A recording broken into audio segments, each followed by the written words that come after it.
Good morning guys, today we've got here XIAOMI 15T and let me show you how to locate IMEI number assigned to this device.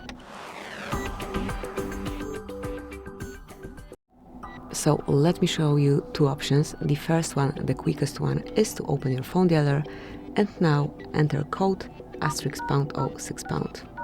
And here you've got device info with both IMEI numbers at the top of the list. As you can see, this panel also allows you to check serial number. So once you check it, tap on OK to exit, and that's it. So this is the first option, the first method. The second one is to open your settings, then find and select About Phone. You've got it at the top of the list. Scroll down and mark Detailed Info and Specification. And here, just mark Status. Go a bit lower, and here you also got both IMEI numbers. So that's it. Thank you for watching. Please subscribe our channel and leave the thumbs up.